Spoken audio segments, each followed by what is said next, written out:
જય માતાજી. હાલો ચા પાણી પીવા. ગરમ ગરમ ચા, એક ઘૂંટો ભરી પછી મુદ્દાની વાત કરી.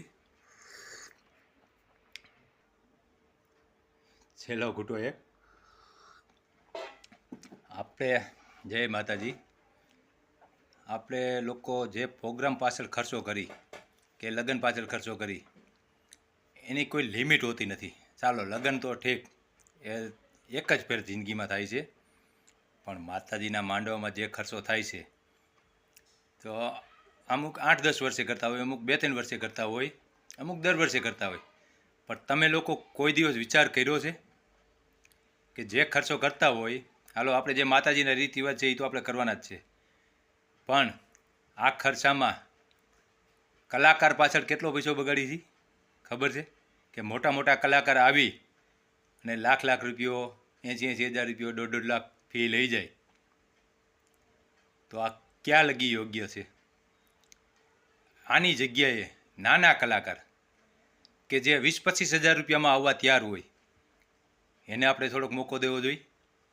કારણ કે એ લોકોએ આપણા દેવીના ગુણગાન ગાય છે અને જે 1,00,000-2 લાખ લઈ જાય એ ગાય છે, પણ થોડીક માનસિકતા આપણે જરાક આપણી મોટા કલાકારથી હવે નાના કલાકાર બાજુ વળવાની જરૂર છે.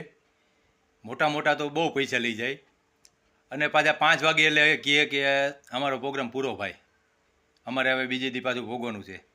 પણ એની જગ્યાએ તમે નાનો કલાકાર લાવ્યો હોય તો સવારે 9 વાગ્યા લગી ગાય ને તો એમ કહે કે બાપા હજી ગાવું છે, કહીજો હો, હજી 2 ઝૂલના ગાઈ નાખી. અને મોટા કલાકાર 5 વાગે એટલે આવજો, જય માતાજી.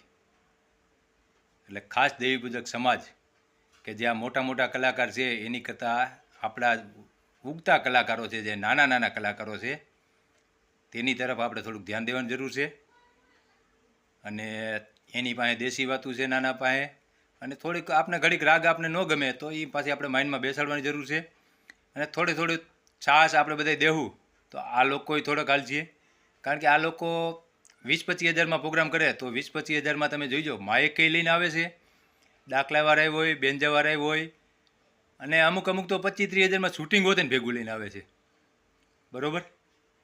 એટલે ખાસ દેવી પૂજક સમાજને એ જ કહેવાનું કે થોડોક આ નાના કલાકારને સપોર્ટ કરો, જેથી કરીને આપણે પૈસો બચે અને આ લોકોને સપોર્ટ મળે. બરાબર? જય માતાજી.